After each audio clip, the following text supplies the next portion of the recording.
Magandang hapon mga ka-tracker.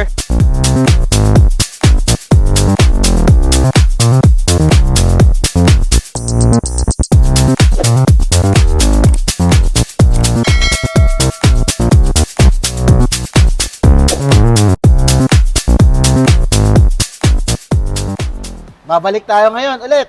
So, may Dito kami papakita ngayon. sa inyo. Kung nakita niyo yung mga close bands natin na ready na sa ilabas, ngayon papakita namin sa inyo yung mga bagong dating ngayong Holy Week na mga drop side na available.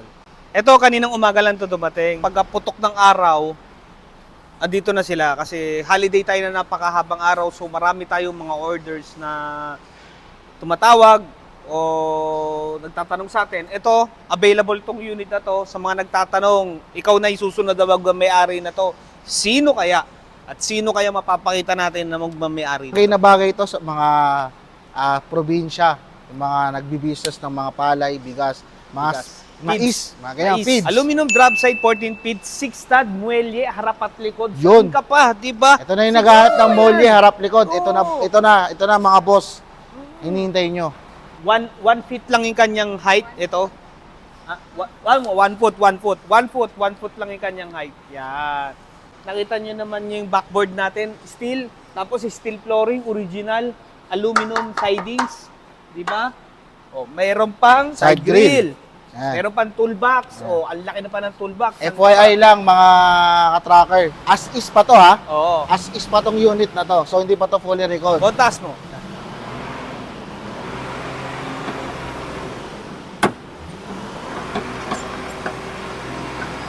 So, ang pasilip natin sa makina, tignan natin. O, 4JJ 1-8 ang kanyang engine. Sobrang sariwa, fresh na fresh. Fresh na fresh din ang gulong, mga ka-trackers.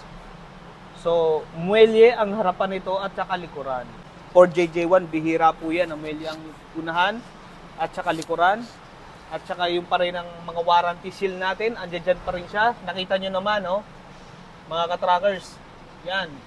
Sariwang-sariwa. Kahit doon sa transmission niya, hindi pa nabuksan. Yan ang sinasabi ko sa inyo. Kapag titingin kayo ng truck, dito kayo sa sigurado at dito kayo sa Grandisado. Powerful 4JJ1-8 engine. Kita nyo naman yung backboard niya. Hindi pa bugbog. Napakaganda. Pinakarga nito sa Japan, nung pagkakuha natin doon, is mga Feeds. hindi. Scaffolding. Scaffolding. Kasi kapag ganitong mga truck, meron tong history kung ano yung kung saan siya ginamit, kung sino yung pinagbilahan. Yan ang kinakarga niya, mga scaffolding. Mga scaffold. Yan. Dito lang yan, yung makikita nyo, yung mga unit namin, malalaman nyo kung ano yung history ng truck niya sa Japan. So kami lang yan nagsasabi niyan dito. Yung iba kasi, hindi mo malalaman kung saan siya nabili, kung saan siya ginamit sa Japan, di ba? Kaya dito sa atin, meron tayong history niyan. Alam natin kung kanino binili, kay Hachi, ay kay Uno or Hachiko, di ba? Anyway, 'yon. Nakita natin yung likod, mga ka-trackers. So, ito yung kanyang likod. Napakaganda. So, again, ito ulit, mga ka-tracker, andito ulit tayo. Pakita ko lang sa inyo, no? Yung gulong natin, yan yung sinasabi ko sa inyo, dito sa atin, ang gulong, bago pa ang reserba. Kung bagang spare tire niya talaga is bagong-bago pa. Yan. Hindi pa siya gumugulong. Swerteng-swerte.